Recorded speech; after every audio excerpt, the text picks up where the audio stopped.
Latest టెక్నాలజీతో చిన్న injection తో నన్ను పూర్తి ఆరోగ్యవంతురాలను చేశారు. Elite spine and pain management centre, Manikonda, Dilsukh Nagar. ఈరోజు రాష్ట్రంలో ఉన్న అన్ని పార్టీలు కూడా తెలుసుకోవాల్సిన బాధ్యత, అదేవిధంగా నడుచుకోవాల్సిన అవసరం కూడా ఉంది.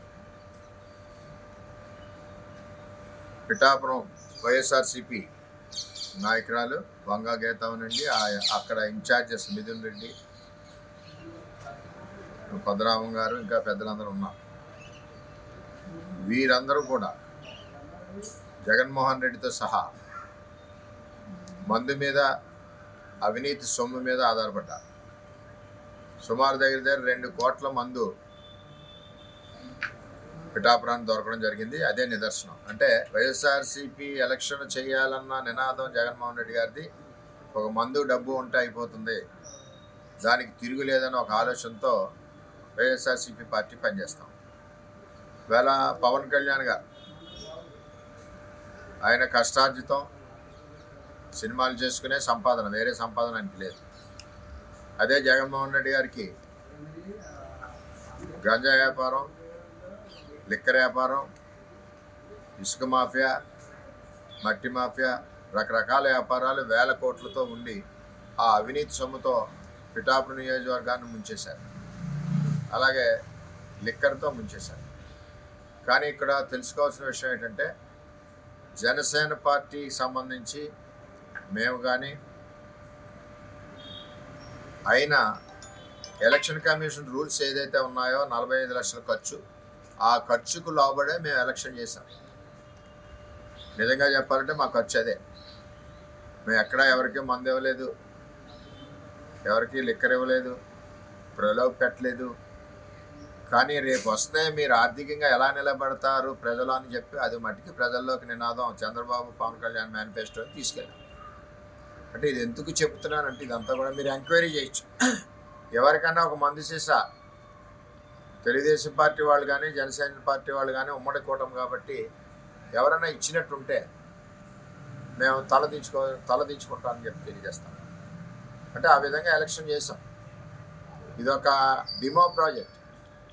పిఠాపురం నియోజకవర్గ ఉమ్మడి అభ్యర్థి పవన్ కళ్యాణ్ గారి ఎలక్షన్ ఈ రాష్ట్రంలోనే ఒక డిమో ప్రాజెక్ట్, అంటే పైలట్ ప్రాజెక్ట్. అంటే మందుకు వ్యతిరేకంగా ఎక్కడా కూడా మందు కానీ ఇటువంటి కానీ తప్పుడు విధానాలు ఖర్చులు పెట్టకుండా ఎలక్షన్ చేసింది ఎక్కడంటే అది పిఠాపురం అని చెప్పి తెలియజేస్తాం. అది కూడా ఎలక్షన్ కమిషన్ నిర్ణయించిన నిధులకు లోబడి, అంటే 45 లక్షల రూపాయలు లోబడి ఎలక్షన్ చేయడం జరిగింది. ఇది ప్రజలందరూ కూడా చాలా చక్కగా ఏదైతే మేనిఫెస్టోను గౌరవించారు తప్పితే ఏమీ ఇక్కడి నుంచి ఉమ్మడి అభ్యర్థి నుంచి ఏమి కూడా పిఠాపురం ప్రజలు ఆశించలేదు. ఈ లైన్లో వెళ్ళి పరిస్థితి ఈ విధంగా పిఠాపురం ఎలక్షన్ మేము చేసాం. అంచేత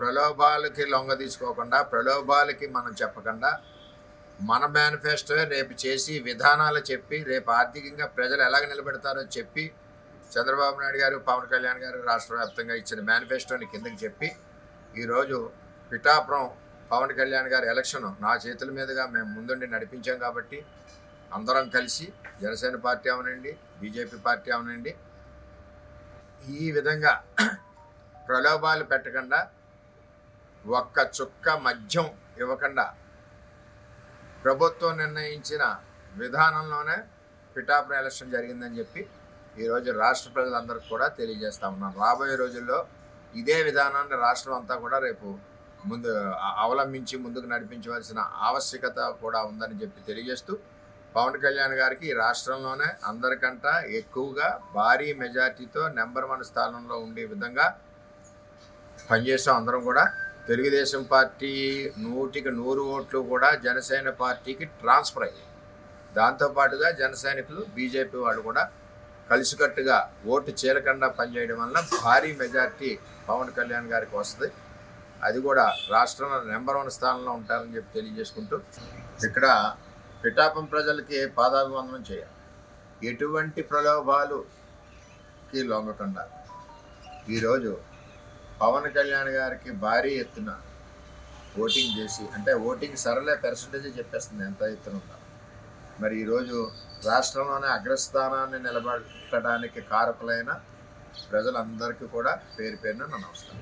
మరిన్ని వీడియోస్ కోసం ఛానల్ ని సబ్స్క్రైబ్ చేయండి, లేటెస్ట్ అప్డేట్స్ కోసం వాట్సాప్ ఛానల్ ని ఫాలో చేయండి అండ్ లింక్ డిస్క్రిప్షన్ లో ఉంది.